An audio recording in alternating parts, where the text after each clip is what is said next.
Bonsoir à tous et bienvenue dans Opinion publique. Ce soir, nous décryptons l'actualité politique sénégalaise entre la gestion interne du pouvoir et les ambitions internationales de l'ancien président. Ousmane Sonko a réuni l'état-major de PASTEF, tandis que la candidature de Macky Sall au poste de secrétaire général de l'ONU relance le débat sur la place de l'Afrique dans le monde. Pour analyser ces deux enjeux majeurs, je suis avec Sophie. Sophie, commençons par cette réunion chez Ousmane Sonko. La cité Cœur Gorgui s'est agitée ce vendredi. Tout à fait, Marc. Ousmane Sonko a convoqué l'état-major de PASTEF en début de soirée, dans un contexte très tendu à l'approche du congrès du parti prévu le 6 juin. Certains y ont vu une réunion stratégique cruciale, voire un sommet de crise. Mais le parti a vite tenu à désamorcer les spéculations. C'est El Malick Ndiaye qui est sorti du silence.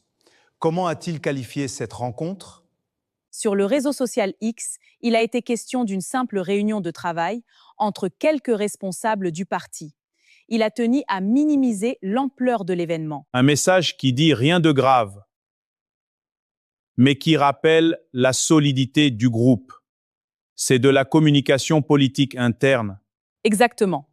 El Malick Ndiaye a insisté sur ce qu'il appelle la véritable force du parti, à savoir l'engagement, la fidélité aux convictions et la solidité des liens. C'est une façon de rassurer la base. Malgré les nombreux défis qui attendent la formation au pouvoir, le parti entend bien préserver son unité. Et cette vision commune, le parti la projette vers l'avenir. Ndiaye a aussi parlé de belles perspectives. Oui, il a évoqué un avenir fondé sur l'espoir, le progrès et la souveraineté, les mots-clés de PASTEF. Et il a réaffirmé la volonté de poursuivre la marche. Mais cette marche, il a précisé qu'elle se ferait dans la foi, la discipline et l'engagement. Un appel à l'ordre avant le congrès de juin. La discipline et l'engagement face aux divergences récentes avec Diomaye Faye. Merci Sophie. On change de sujet, mais on reste au Sénégal. L'ancien président Macky Sall se tourne vers la scène internationale. Sa candidature au poste de secrétaire général de l'ONU fait débat. Il est soutenu par Jean-Yves Olivier, président de la Fondation Brazzaville, qui a publié une tribune très argumentée. Pour Jean-Yves Olivier, l'élection de Macky Sall constituait un premier pas vers une représentation plus équitable au sein du système onusien.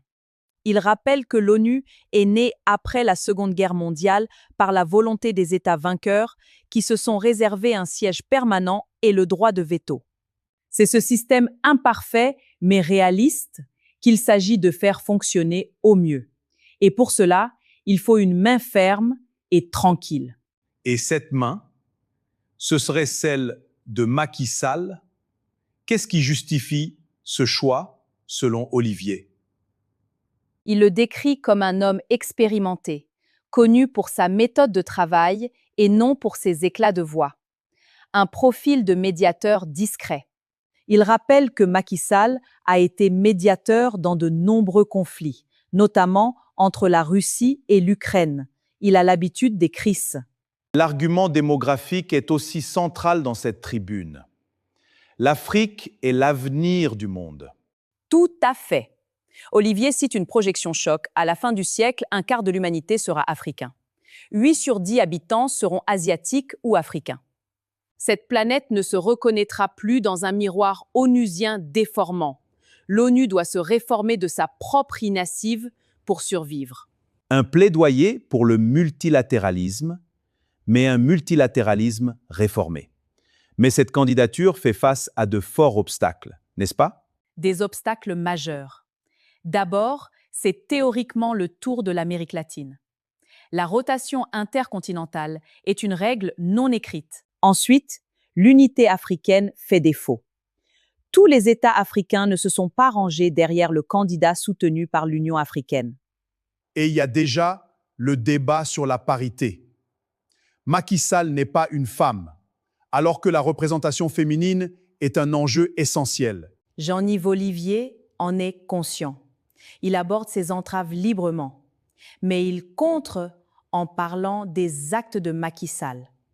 Il affirme que Sall a toujours eu le souci d'associer au pouvoir et de le partager équitablement, y compris avec les femmes. C'est une lecture très positive. Mais au fond, le multilatéralisme est-il vraiment en crise aujourd'hui? Il est en crise, mais Olivier rappelle que ce n'est pas la première fois. Il s'étonne du défaitisme actuel sur la polarisation du monde. Du temps de la guerre froide, le monde était déjà polarisé et l'ONU a réussi à éviter la Troisième Guerre mondiale. Il faut relativiser.